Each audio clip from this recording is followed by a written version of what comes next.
metrology with neither pre nor post-selected measurements. Yeah. Hi everyone. Is the audio okay? Yes. Okay. Yeah. Okay. Then I'll just start. So, hi again, everyone. First of all, thanks for organizing the quilt, and then also thanks for inviting me for this talk. So today I will be, talking about multiphoton quantum metrologies without pre and post selected measurements. So this is a joint work between multiple, institutes, between LSU and then Peter at University of New Orleans, and then NIST, and also Steve from Imperial College London. So before we start to talk about what I was doing for the metrology part, I just want to briefly review what's the importance of the multiphoton quantum technologies. I'm pretty sure this is actually a very good slides to be here because just 2 days ago, Professor Pan in China in USDC, they had basically a boson sampling device using these kind of technologies. They, for the second time, they proved the quantum supremacy. This is the second time we proved the quantum supremacies. So I mean, that kind of device is one of the technologies which actually use multiphoton technologies. So first of all, you need to generate multiple photons. Like for example, if you look at this figure A here for a boson sampling device, you should have multiple photon pairs, and then you should have some kind of interactions. For example, you should have the unitary here. And in the end, you should have some kind of photon detection technique, which tells you the multiphoton part. That is actually one of the state of the art in quantum technologies. So for instance, like for single photon detectors, it's actually a very mature kind of a field. However, the problem lies in that name, right? It's a single photon detector, so it cannot. There is a way to tell if you have multiple photons, but it's not the fidelity decreases significantly when you have when your photon is more than, like, let's say 4 or 5. So in this sense, like for multi-photon quantum kind of technology, one of the missing part is a very good TS detector, which means we can tell the photon numbers apart. So fortunately, we have one of them at NIST, and then this is the core of our experiment here. So before we jump into that, I just want to remind everyone what we're doing. Right, we're doing quantum metrology, so it's phase estimation. So one of the the classic way to estimate a phase is actually shown on the picture on the left. So it's if we have a kind of Mach-Zehnder interferometer, so basically we have a beam splitter, and then we have 2 ports, and we can use both of them, or we can just use one of them. And classically, we just use one of them, and then we use a laser light, and then it's split into two paths, and one path actually goes interrogate the phase we're trying to estimate, and then we recombine them using another beam splitter, and we take some kind of measurements here. Typically, people do classically people do intensity measurements, and then when you subtract these 2 arms, and you get some kind of plot like this, so you kind of know what's going on. Like you have some kind of idea what is happening for the phase inside your interferometers, and you can probe. You can probe what's the phase change there. So, but that's classically. How can we use quantum to help us to have better sensitivities? So people will start to think about like how to use the quantum advantage. So for example, like we can use squeeze states, or we can use entangled states instead of this kind of MZI Mach-Zehnder interferometers, and then it can show actually a better performance than the classical ones. We call them quantum advantage. So for for this talk, for this purpose, we actually generate a two-mode squeeze vacuum that is generated from spontaneous parametric down conversion. So basically, you have, let's say, you have a blue light, and you have a Chi2 material, and then when you pump that material, you actually generate photon pairs, which is in this kind of form. So you have, you have some kind of vacuum, 0, 0, and you have some single photon states, and you have some 2 photon states, but you will notice they're all entangled. Actually, SPDC is one of the ways to generate single photons. I mean, you can use one arm of your SPDC source to be a heralding of a single photon source. That's actually, this is but the hard part is actually generate higher orders. The higher orders, you need to redesign your crystals for better efficiencies, and you have to control the pump, and you have control the temperature, all these. So most of the application right now, we're still limited into the low photon regime, as you will see later. But I believe this can be resolved later though. So before jump into the details of our experiment, I just want to remind everyone what is the background of our research. So people have been doing these kind of phase decimation, and then these kind of super resolving phase measurements with Noon states. First of all, I mean, that's I believe that's a pretty famous, since John is very famous for this Noon states. So in 2004, actually 2 groups, one from Zeilinger's group, one from Steinberg's group, they actually demonstrate like using Noon states with post selection, they can resolve the phase better than the better than classical. So you can see here when they have one photon Noon states, it's oscillating like this, and when they have 4 photons entangled, it will oscillate much faster. So it tells us like we can resolve the phase with much better sensitivity. That's kind of actually post selection. Another way of achieving this kind of beating this quantum classical limit, or so-called standard quantum limit, is you can do pre-selection. So in another paper by Jeremy O'Brien's group, I think this is in collaboration with one group in Japan. So what they did is they have 2 photon states, as I'm on the, I outlined here. So they have 2 photon states.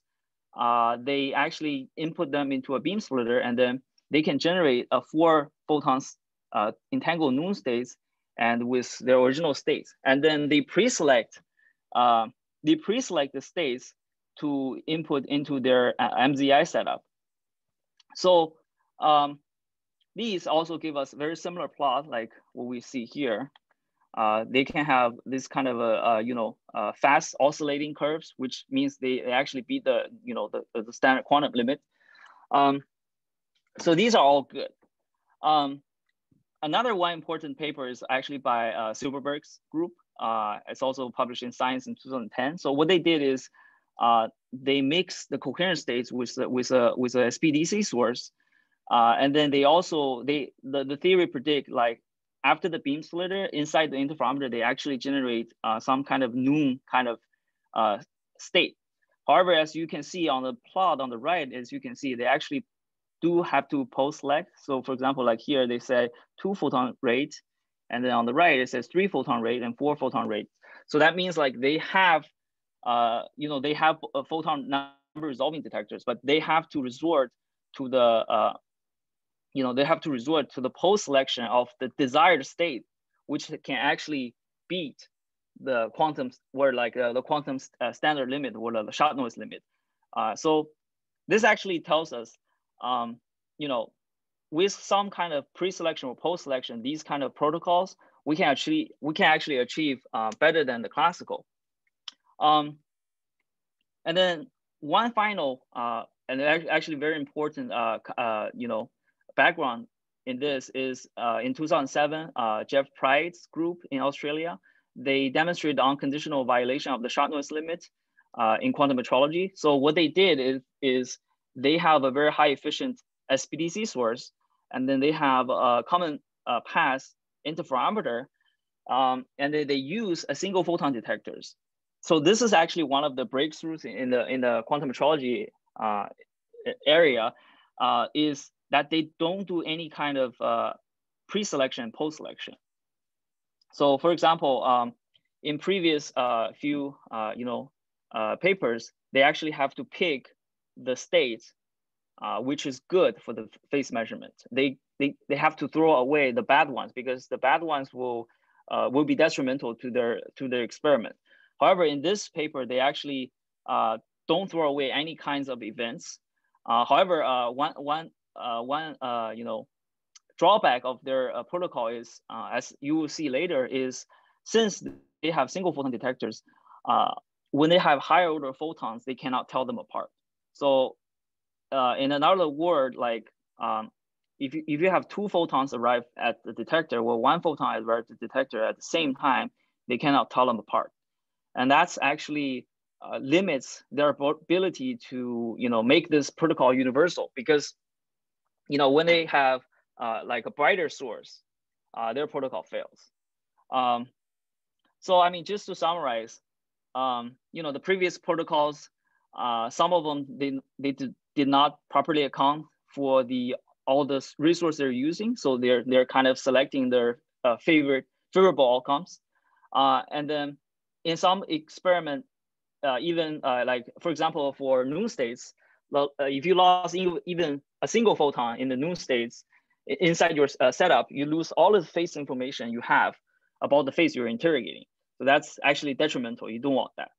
And then, if in the future, if we have higher order, photon pairs, like we have a better source which have higher intensities, this actually will induce errors in the previous protocols, which rely on specific states, for example, null states. So in this work, we're trying to implement a new scheme with a photon-number-resolving detector. And then in this work, we built one of the most efficient SPDC sources in the world at 1550. And then the overall preparation efficiency is above 80%. So how do we do it? So before we go into the experimental implementation, so this is what we did for the theory part. So if you think about, if you have an MZI kind of setup, so what you have to deal with is, first, if you want to consider all the possibilities, then you have to think about there's loss in your system.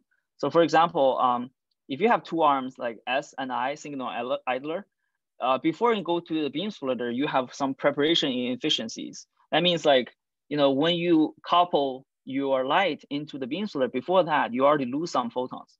So you can model that with a kind of a beam splitter. And then after the beam splitter, you interrogate the phase, you have another beam splitter. And then before you couple even into the detectors, before you even detect it, you have another loss. Actually, each step here will have a loss, but you can permute the loss into a single beam splitter. Actually, all these you can actually combine into the one. But this would just tell you, like, if you look at these examples you're seeing here, is like, if you don't have anything, if you just have a vacuum, if you use TS detectors or single photon detectors, it doesn't matter. You see vacuum. Oh, of course, this is when we are excluding the dark cons and all the imperfections. And then if we have 3 photons and somehow we lost 1, these two will be actually, these two events, if you have a single photon detector, you will see actually as a click because they arrive at the same time. If you have photon-number-resolving detector, of course, you will see the same thing. However, if you look at these two events, actually in one of them, we have 5 photons on each arms, and then another photon, we have 7 photons on each arm. If you have a single photon detector, all of these will be the same. It will be a click. You will see where you lost a photon or not. And then also you cannot tell the last 2 examples apart because it's just a multi-photon nature. And you have a single photon detector. So to model these kind of losses, just to properly account for how many photons we're actually using in the experiment. So what we do is actually we just model all these fictitious beam splitters, each steps. And we also have to actually do a detector tomography, because for your detectors, sometimes, you generate, you detect, for example, if you detect a single photon, the detector will actually tell you there's a 2 photons. So there's some kind of errors associated with your detector, so you have to do a detector tomography. Once you have all these numbers, for example, what's your loss here, what's your loss in the preparation, and what's your loss in the detection and then coupling, and then you can kind of estimate actually what's the original state we prepared for. And for using that kind of information, we can actually, we can analytically or like a very rigorously to estimate the number of photons we generate in the setup. Thus, we can try to compare the genuine, shot noise limit with what we achieved in the experiment. So, so our SPDC source is actually designed with a common pass interferometer. So basically, you have a pump at 775, and you clean the modes, and then you focus according to some, to achieve optimum coupling and heralding efficiency. You actually have to design these lenses here. So you focus into a PBKTP crystal, and then you try to compensate the phase difference between 2 modes. So here actually is a type 2 PBKTP crystal. So you actually generate instead of having these 2 spatial degrees of freedom, you actually have you have a polarization degrees of freedom. So these 2 arms are replaced by the polarization of the beam you're having. So this KTP crystal and this you have KTP crystals to compensate for the phase, and then you filter the pump, and then the halfway plate will act with the rotating halfway plate will act as the measuring the phase there, and then the PBS will split into the 2 arms into 2 detectors, and we kind of detect what we calculate what's the output photon probabilities. So before we do that, of course we did the setup characterization. So first of all, using a single photon detector, already calibrated one. So we kind of already determine what's the fiber coupling efficiency. We determine like the fiber coupling efficiency is around 90%. So that's including the loss, generation loss, and the coupling. It's 90%. And then we also verify the quality of the single photon. So we have 98.62% of the fundamental visibility. So that basically tells us it's a very a good source. And in the end, we actually did a tomography of our 2 TS detectors. So you can see here, this is what I was saying. So for example, if you input photon number is 2, there's 88% chance you actually tell your measurement actually come out as a 2. So there are some other chances you actually measure as a 1 and measure as a 0. So this is also gave us errors in the experiment. So yeah, so this is all the basics. So this is our result. So as you can see here, so on the figure on the left, what we have is a number of events, depending on the phase angle and how the halfway plate is rotating. As you can see, first is the total number of photons or total number of events we detect is almost it's almost it's very stable. So it means like our experiment is very stable. And then you measure actually multiphoton events. So for example, you can measure 0, 2, and 2, 0. So actually 0, 2, and 2, 0, they overlap. Makes sense because we have a common pass interferometer. So these 2 modes actually suffers almost very similar losses. And then you can also measure the correlations. So we have single photons in both arms. As you see, This is a very similar, as I will show later, it's actually very similar to Pride's result. And then the more surprising part is actually with our TES detectors, we can tell the 3 photon events and 4 photon events all apart, as I plotted on the on the plot on the right. So another thing we want to measure is how our device will do if we don't have that kind of a photon number resolution. So what we do is actually we use our photon number resolution results, and we construct a new figure which mimic the the behavior of if we just have a single photon detector.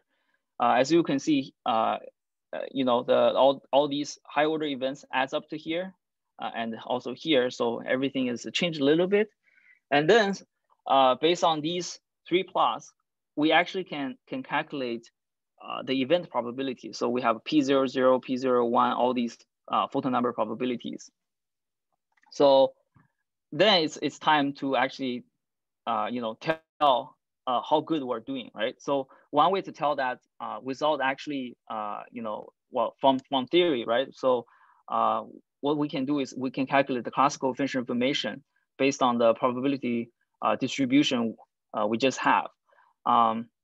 So as you can see on this figure, the photon number resolving detection actually give us much better performance on fission information per trial. And the click detection, without a surprise, they also has a very not so bad kind of performance. However, the PNR always outperforms, which is not a surprise because you always have more informations. I mean, click detections is you can think of it as a subset of the photon number resolving detection. So you always have more information when you have the complete photon number distribution. And then one last thing we want to calculate is actually the shotnoise limit. So here, this purple line actually properly account into all the losses. So meaning this shotnoise limit is not calculated based on the number of photons we measured. This is based on the number of photons we estimated, which is generated in the experiment. So this tells us, actually photon number resolving detector give us a much better advantage. I think a comparison will be much more, more illustrative, right? So you can see here, everyone can see here, like this 1-1 event on the left is the yellow curve, and on the right is the purple curve. They're almost identical. The difference, the major difference between these 2 plots are between the the 0, 2, and 2, 0, or the higher order, and here they have 0x or x0. So I mean the one of the thing the photon number resolving detector actually give us more resolution of these photons, and it actually helps a lot with this photon. It actually helps us a lot with the fission information. So actually helps the performance.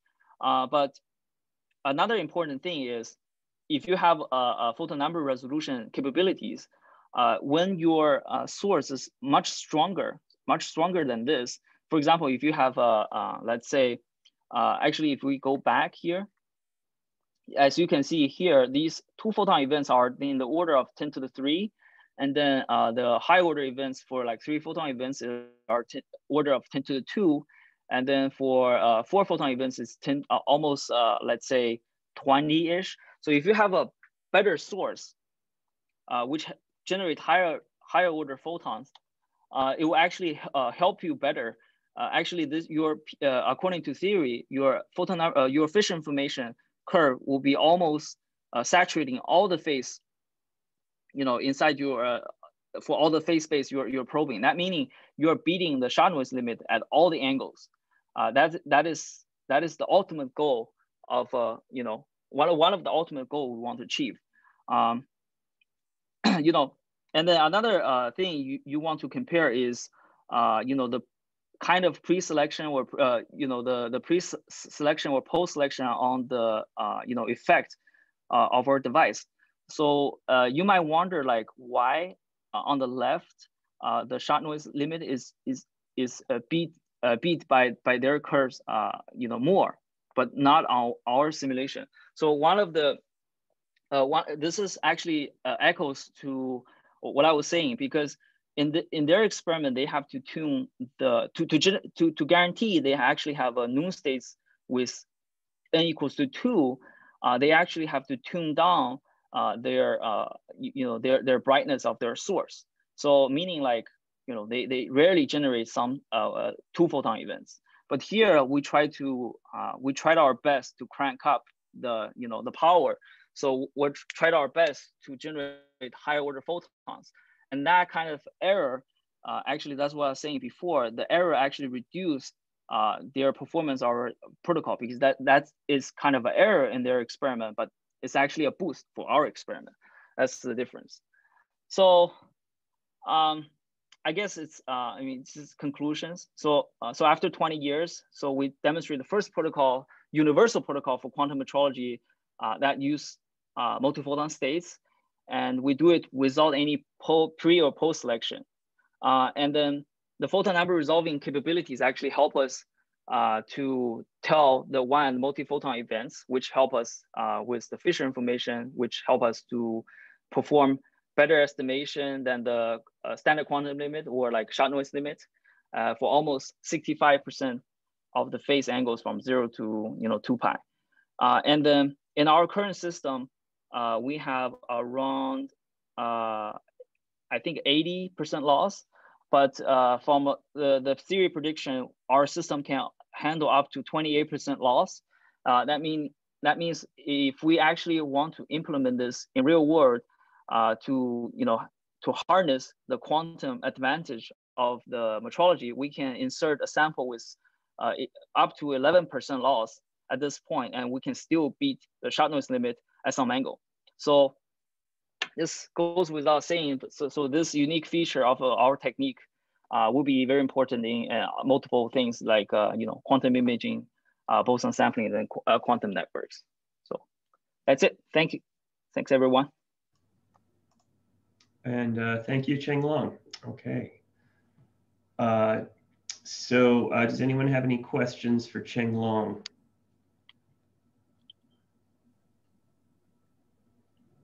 Yeah, I have one question. Yeah, Huang Li. Yeah, sure, Dr. Li. Yeah. So when you say post-selection, this means it is useless.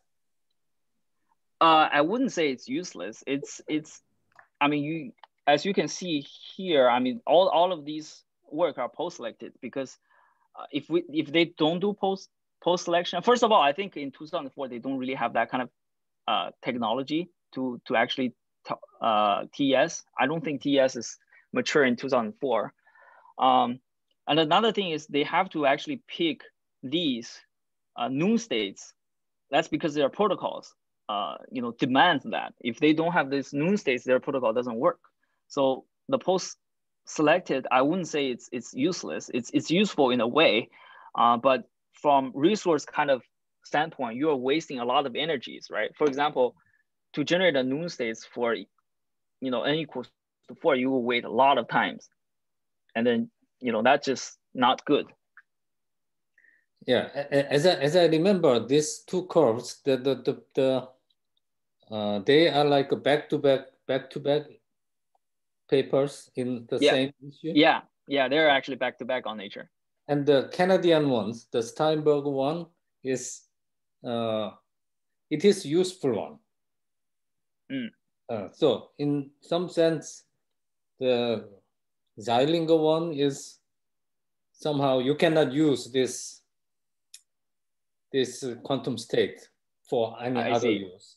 But the right-hand side, this Canadian ones is you can use it. I see. Okay. Yeah, I didn't dive into too much details of these. Yeah. So there was some argument between these two, but yeah. Well, I mean, they publish back to back for a reason, right? Yeah. And another one question is the shotnoise limit is always flat, but when you look at this minimum detectable phase shift, if it's a coherent state, then it is 1 over square root n, and there is a sign is there. So if it's a shotnoise limit, even what am I saying? Shotnoise limit is also depends on phase angle, isn't it? I don't think so. I don't think so. I think the shotnoise limit just purely depends on the number of phases you are using. Sorry, number of photons you're using. I see. Okay. Yeah. Just occurred to me. Yeah. Fine. Thank you. Yeah, nice talk. Yeah. Thank you. Can I ask a question? Sure. It's about the statement of you're not doing post-selection. Yeah. But you start with the two-mode squeeze vacuum. So in principle, in most of the cases, you just have vacuum, and you do post-select the vacuum. We do not post-select the vacuum. So actually, that is actually one. I guess it depends on how do you say post-select on a vacuum. We measure everything. So so that means like when you have a laser, which give you a reference signal, right? So we just, whenever the laser actually give us a pulse, and we just make a measurement. And then that measurement actually, regardless if we generate photons or not, we take a measurement. That actually excludes the possibility of a post-selection. So there's a line way above all of these lines. That's the 0, 0 line. Yeah. We're just not showing it. But what's nice about it is if the figure of merit is how much knowledge are you gleaning per photon? Well, we don't glean any knowledge from these vacuum states, but we also don't waste any photons on these vacuum states. Yeah, I mean, the vacuum has two parts, right? So it is a question how you define post-selection. But if you, the way I understand post-selection is you post-select both based on your measurement. So if you condition to have measurements, that's post-selection, post-selecting by definition. Yeah, but you can define it as not using some measurements, and because you're not using any photons, if you have the vacuum, I can agree that that's another way to define post-selection. Okay, I mean, I don't really see what's the post-selected about here. So I guess it's just a matter of definitions. We can keep discussing it later. Okay, cool. Thank you.